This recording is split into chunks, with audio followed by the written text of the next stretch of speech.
about optimal behaviors this afternoon. I remember I that think you well. remember that. Okay. Okay. Maybe we could start by a little discussion. What are optimal behaviors? Oh, that's a very hard question. Optimal behaviors are, I should be able to follow this Yes. with something pretty good, are the behaviors of people who are a cut above, who are closer to ideal, who are on a higher plane, who are, how am I doing so far? That's good. That's good. Okay. These are behaviors that have been around for about 2,000 years Okay. or so, All right. mainly in China and Japan and cultures other than Canada and the United States and similar cultures. Okay. I think that's the main thing that I want to say about it. So what we're talking about here is that beyond the ordinary or the usual day-to-day behaviors, optimal behaviors stand out as something completely different that can help a person change who and what they are, or what they can become, right? Oh, you're very good at that. Right. Yes, I like what you say, Oh, good. and I agree completely with you. Okay. There are about 30 or so Okay. of these optimal behaviors. They are listed all kinds of places, Okay. and I do my best to try to learn and to carry out these optimal behaviors. As you can tell, I fail miserably, but I keep trying.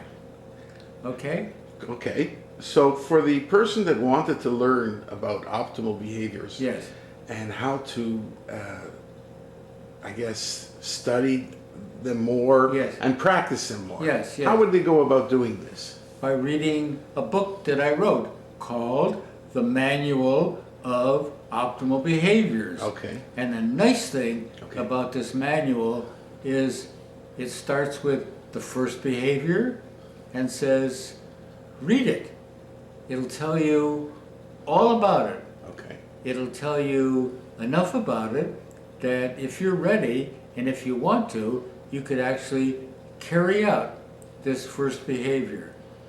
And then it goes on to the second and to the third, and by the end of the book, it covers all 30 or so Okay. of the optimal behaviors, if the person is ready to do it. If you're not, then the book says, play volleyball, do something else, Yeah. enjoy billiards, enjoy whatever you want to. So an optimal behavior, someone can learn like in one day or in 1 week, or how what it would be the process besides just reading the book and learning these behaviors? As you read the first behavior, Okay. let me go back. One of the behaviors is having on your face a welcoming expression. Okay. It's as if your face says, hello, I'm glad to see you. Okay. Now, if you read about that and your reaction is, I don't think I really like this behavior, then skip it. You don't have to do it. But if you like doing it, if it's important to you, Okay. if there's something about that behavior that appeals to you, then right away your reaction will be something like, hey, I like this one. I'm going to try it out. I see. And the people around you will be saying, who are you? You're not the usual Adolf that I know. You're a different kind of critter. You're happier, Yeah. you seem different, and your expression on your face, I like that. So little by little, you can first read about it in the manual, have an immediate reaction for it or against it, and then as you proceed, you'll get better. You'll get better at it, and your whole life and the person that you are can slowly undergo pretty complete change from inside out, from top to bottom.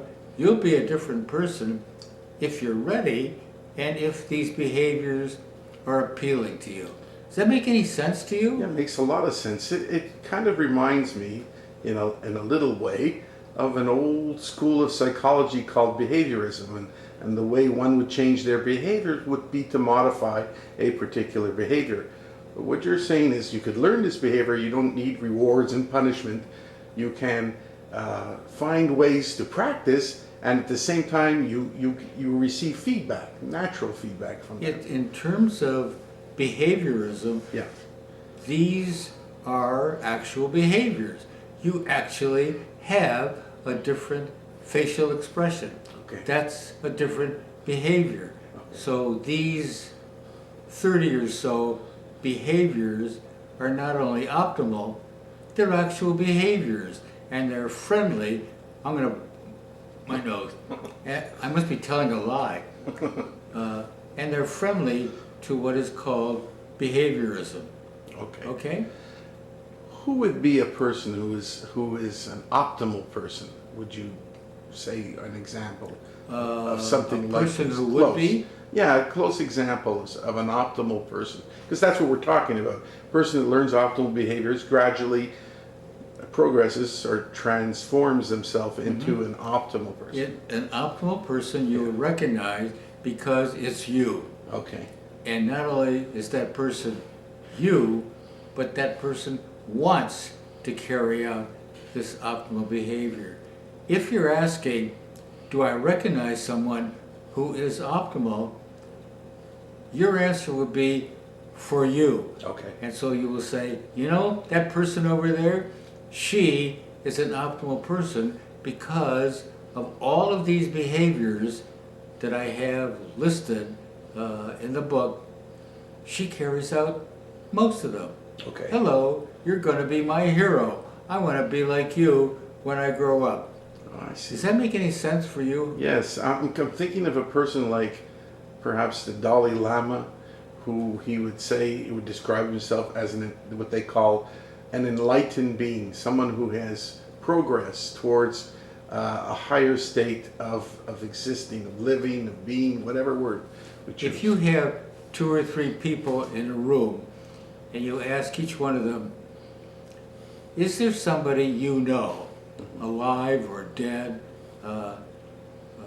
in fiction or in reality, who you would consider carrying out optimal behaviors like the ones described in the book? 1 or 2 or all 3 of them may say the Dalai Lama, Okay. Jesus Christ, some other well-known entertainer, or they all 3 may say, nah, none of the above. It's really up to the person himself, herself, to decide. That person, yeah, that's my hero. Because they function at a level that they're have exceeded their usual abilities, perhaps. Is Oh, that yes. Yeah. Yes. They're no longer the person that they were. They've undergo a big, big change. They're no longer the person that they are. Okay. They're no longer the caterpillar. They're the butterfly. Okay. They're no longer the person that they were. They're a whole different person. And it varies with, I like that person. That person is my ideal. Great, go for it. So there's It's different really forms. very simple. Oh, I see. Okay. But there's different forms of optimal people, let's say. Can we say that? There's not just one optimal person, where there's something we strive for or advance and change towards. I'm not using the right words, but Keep going. become, I think, they've become a completely new person from what they were. Yes. That's what you're saying? And they're totally different from the person they were before Yes. they practiced Yes. these You behaviors. got it. You got it down just right. Okay. That's right. Good. And they're altogether different than when they walked into the session, maybe by themselves, and came out of the session maybe an hour later by themselves. Your reaction would be, who is that person? I don't recognize that person. That's a whole new person, and I want to be like that person. So we're talking the form of a positive type of psychology, which is popular these days. Yes. Yeah, it would be a version of what. Yeah, this- when you're saying, I want to be like that person Yeah. that's happy producing, that is friendly, that's positive, that's something I want to become. I feel a burp starting inside me, like that. Yeah, the idea, I keep saying, is very simple. Yeah. Partly because people have been after these kinds of optimal ideal behaviors for, like the book says, a couple of thousand years or more. Okay. So why would someone want to learn optimal behaviors and study in this direction, or to become or to change? Because in therapy I find sometimes people come for answers to questions, most often. Okay. And I think a concept like this would be a very enticing type of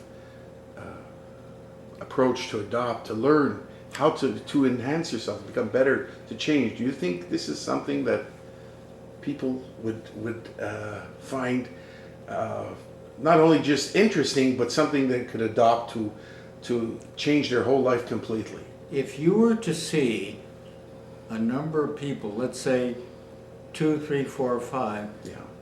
who have studied optimal behaviors and who are fairly advanced at doing them, then the main question would be, are you ready to be like these people?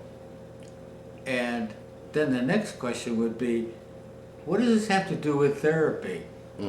And the answer, as given in the book and in all the writings about optimal behaviors, this has almost nothing to do with therapy. Therapy is trying to help somebody else, Okay. and optimal behaviors are for you to try to become whatever you are ready to become.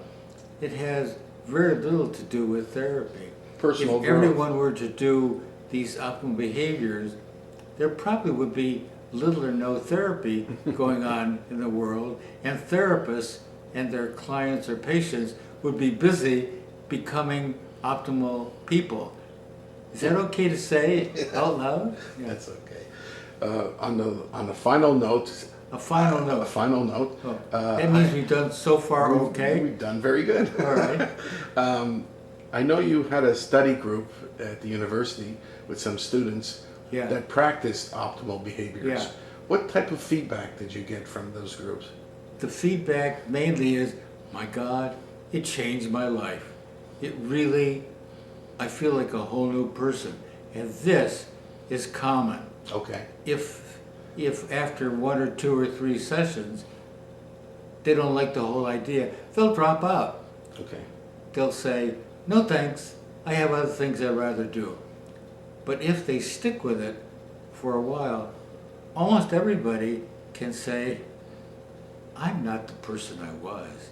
I'm this whole new person. And I'm congratulating myself. I did pretty well. That's what they say over and over and over again. And you know something? I like that. I think that's wonderful. I would like to do what they do. That sounds very exciting and promising It in is. many ways. It is, it is. In a world that functions in a different way, I think this type of direction Yes. offers much for personal growth. And I think so, and I've read some of your writings, and I think you believe that too. yes, I do. Well, thank you very much for Thank you, Howard. Thank you.